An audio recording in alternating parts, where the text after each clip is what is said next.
नहीं, ये तो हुकूमत का नहीं है। देखो, हुकूमत सब कुछ इस्टेब्लिशमेंट में तो नहीं डाल सकती। ये तो बड़े लंगड़े बहाने हैं कि जी इस्टेब्लिशमेंट कर रही है अमरीका। भाई आप ना, आप इस्तीफा दो प्राइम मिनिस्टरशिप से, आप इस्तीफा दो। वक्फे वक्फे से पहले बेंच से अलग होते रहे जजेस, उसके बाद वक्फे वक्फे से नोट्स आते रहे जजेस के। ये सेट पैटर्न को आप कैसे देखते हैं? लगता है जैसे ये मुनज़्ज़म तरीके से होता है। देखें, ये चीफ जस्टिस ने आज ये बिल्कुल यही बातें की हैं। उन्होंने कहा कि आप ही का यही वतीरा चला आ रहा है जिसमें आप रेशोज़ में उलझा रहे हैं। आइन बड़ा वाज़ेह है इन चीज़ों पर, चाहे वो 90 दिन के इलेक्शन से उस पर भी वाज़ेह है, हमारा फैसला उन्होंने कहा इस पर भी वाज़ेह है। आप रेशोज़ पर करते हो, अब भी आप वही चीज़ जो है करके उलझा कर जो है आप साइड इश्यूज़ में ट्रैक करके आप कन्फ्यूजन क्या जो है तरफ लेके जा रहे हैं। और ये जो है हमारे बर्दाश्त जो है हमारी उस पर आप न कोई हम ख्याल और कोई हुकूमती नहीं है, माफ़ कीजिएगा, जज जज है और जजों में इख्तलाफ राय एक खुश आइंद बात है और तस्लीम शुदा बात है। इसलिए हम उसको जो है ये नहीं समझते कि ये जजों में डिवीज़न है। अलबत्ता हर एक का अपना अपना नज़रिया होना।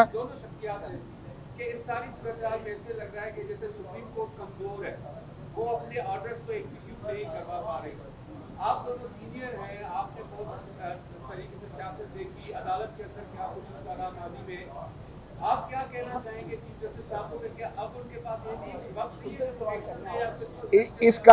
इसका जवाब चीफ जस्टिस साहब ने खुद दिया है।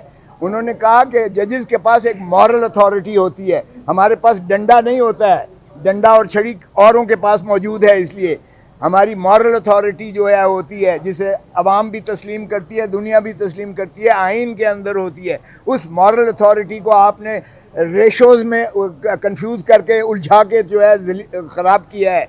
हम आइन पर अमलदारी करते हैं, हम किसी के जवाब देने हैं। इसका जवाब खुद चीफ जस्टिस साहब ने दे दिया है। इसलिए हुकूमत को होश के नाखुन लेना चाहिए कि खुदारा इसे सरजमीन बेआइन ना बनाइएगा। मैं एक ज़रा इजाफा इनके कर, सुप्रीम कोर्ट क्या कर सकती है जो सुप्रीम कोर्ट को करना चाहिए? सुप्रीम कोर्ट एक चीज़ नहीं कर सकती जो उसको नहीं करना चाहिए, वो ये कि वो फिर एक डेट दे दे और क्या इस डेट पे इलेक्शन होंगे। ये मानने को तैयार नहीं होंगे, ना चीफ इलेक्शन कमिश्नर, ना फाइनेंस मिनिस्टर, ना डिफेंस मिनिस्टर, ना इंटीरियर मिनिस्टर। ये कोई रिसोर्स वसाइल नहीं देंगे इसकी खातिर। ये कहेंगे वो होंगे इलेक्शन तो 8 अक्टूबर को होंगे, तो आप 8 अक्टूबर को भी नहीं कराएंगे। सुप्रीम कोर्ट को चाहिए ये अगर अमली इकदाम नहीं लेते इलेक्शन की तरफ और ये इस तरह की बोतान अंगरेजी करते हैं, और इसने उन्होंने बहुत सारी की है। पहले वो जो जलसा किया इन्होंने सुप्रीम कोर्ट के गेट के बाहर, और मरियम बीबी ने भी और मौलाना फजल रहमान ने भी हरदा सराई की। इनको चाहिए, सुप्रीम कोर्ट को चाहिए सेल्फ एग्जीक्यूटरी ऑर्डर्स पास कर। एक ये कह दें ये इन्होंने तौहीन अदालत की है, इनकी जो जवाब है और इनके जो पिटीशंस हैं और इनके जो जलसों में तकरीरें हैं वो बताते खुद तौहीन अदालत है। उसका नोटिस दें। अगर ये पेश नहीं होते कि हम इस बेंच को रिकग्नाइज नहीं करते, तौहीन अदालत में कन्विक्शन का फैसला दे दें। दूसरा फैसला दें कि ये तौहीन अदालत कर दें कि बायस ये डिस्क्वालीफाई हो गया। मैं देखता हूँ कौन सा ये इनमें से कौन सा जो डिस्क्वालीफाई हुआ होगा वो अपनी नॉमिनेशन पेपर भी दे सकेगा। वहाँ मुखालिफ उम्मीदवार वहाँ आके उसका पहरा देंगे सुप्रीम कोर्ट के फैसले का, और इनको पता लग जाए सबको डिस्क्वालीफाई करे सुप्रीम कोर्ट। इसमें कोई सुप्रीम कोर्ट का एग्जीक्यूशन कराने की जरूरत नहीं है। ये खुद जो इनके मुखालिफ उम्मीदवार होंगे वो इनको वो वहाँ झगड़ा करेंगे, इनको दाखिल नहीं करने देंगे कागज। तीसरी बात, इनको कॉस्ट डालें, 5-5 करोड़ का जुर्माना करें। आखिर मैंने फीस ली है चौधरी साहब से मेरी कौन लेता है?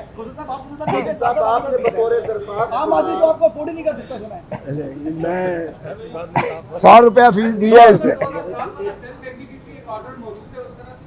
नहीं, सेल्फ एग्जीक्यूटिव ऑर्डर करना चाहिए और उसमें बाद में आगे करेंगे, अब बाकी का बाद में आगे छोटा करेंगे। सवाल है, आपने बतौर दरखास्त गुजार चीफ जस्टिस से मुलाकात की, उसके बाद ये केस फिक्स हुआ, लेकिन इसी सुप्रीम कोर्ट में एग्जाम्पल है कि एक दरखास्त गुजार ने जज को अप्रोच करने की कोशिश की और 1 लाख रुपया उस पर जुर्माना हो गया। तो आप इस चीज़ों को कैसे देखते हैं जब ये हमारे मैं एक काउंसिल भी हूँ और मैंने 50 साल जो उससे ज़्यादा जो वकालत की है और हाई कोर्ट की वकालत 50 साल से, हर रोज़ वकला 9 बजे से उस वक्त 8 बजे होता था, 8 बजे से पहले या 1:30 बजे के बाद खड़े होते हैं जिन्होंने अपनी पिटीशन लगवानी हो और चीफ जस्टिस के दफ्तर के बाहर खड़े होते हैं और उनको एक एक करके बुलाया जाता है और वो चीफ जस्टिस फैसला करता है कि अर्ली हियरिंग सेम डे लगाना है कि नेक्स्ट डे लगाना है। इसमें तो कोई ऐसी बात नहीं।